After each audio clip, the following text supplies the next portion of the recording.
আসসালামু আলাইকুম রহমতুল্লাহ। আল্লাহ সুবহানাহু ওয়া তাআলা কোরআনে কোনো গুনাহকে এত কঠিনভাবে আখ্যা দেন নাই, যেভাবে সুদকে উনি বলেছেন যে সুদ হচ্ছে আল্লাহ আর আল্লাহ রসুলের বিরুদ্ধে যুদ্ধ করা।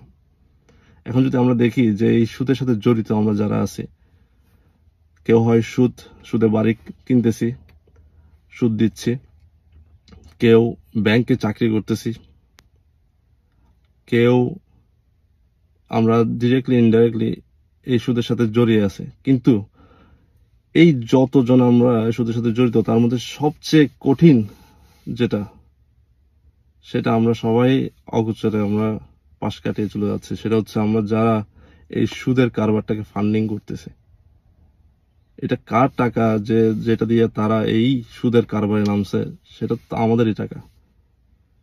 এখন আমরা যারা ব্যাংকে টাকা রাখি, এটাকে আমরা খুব বড় গুনাহ হিসেবে দেখি না, যতটা দেখি কেউ একজন ব্যাংকে চাকরি করতেছে, কেউ সুদে বাড়ি কিনতেছে। অথচ সবচেয়ে বেশি আঙ্গুল তোলা উচিত আমার নিজের উপর, আমাদের নিজেদের উপর। তো দেখেন, এই আল্লাহ রসুলের বিরুদ্ধে যে যুদ্ধটা, এই যুদ্ধটার মূল ফান্ডিং যেটা আমাদেরই পকেট থেকে আসতেছে। আমরাই তো আল্লাহ সবচেয়ে বড় শত্রু হওয়ার কথা, তাই না? আল্লাহ আমাদেরকে এই গুনাহ থেকে বের হয়ে আসার তৌফিক দেখ। এই গুনাহ থেকে বের হয়ে আসার জন্য বেশি কিছু না, জাস্ট ছোট্ট আমার মতো যারা জাহেল, আমার মতো যারা জালেম আছে, তাদেরকে জাস্ট ছোট্ট একটা ইন্টেনশন নেওয়া যে আজকে থেকে আমার মিনিমাম ট্রানজাকশনের জন্য যতটুক ব্যাংকে রাখতে হয়, যতটুক না রাখলে দৈনিক জীবনযাত্রা, ট্রানজাকশন, কেনাবেচা, এগুলো আমরা করতে পারি, ওটুক রাখার জন্য যতটুক দরকার ওটুক রেখে বাকি টাকাটা আমরা হয় ইনভেস্ট, নাহলে উইথড্র, যার জন্য যেভাবে সুবিধা, এভাবে করে আমাদের টাকাগুলো ব্যাংক থেকে আমাদের রিলেশনশিপটা ব্রেক করা উচিত অ্যাজ সুন অ্যাজ পসিবল।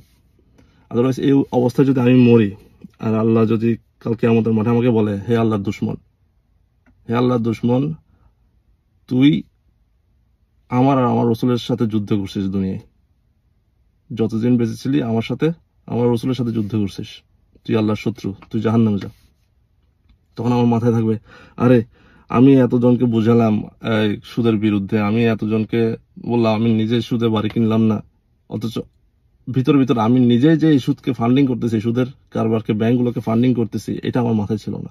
আল্লাহ আমাকে ক্ষমা করুক, আল্লাহ আমাকে এতে বের হয়ে আসার তৌফিক দেখ।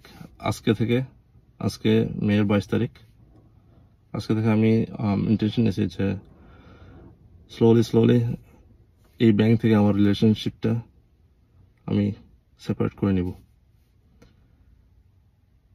আর যদি না করি, তাহলে আমার হাসর আর ওই সুদি কারবার ব্যাংকার, এদের হাসর যে একসাথে হবে না, তার কোনো গ্যারান্টি নেই।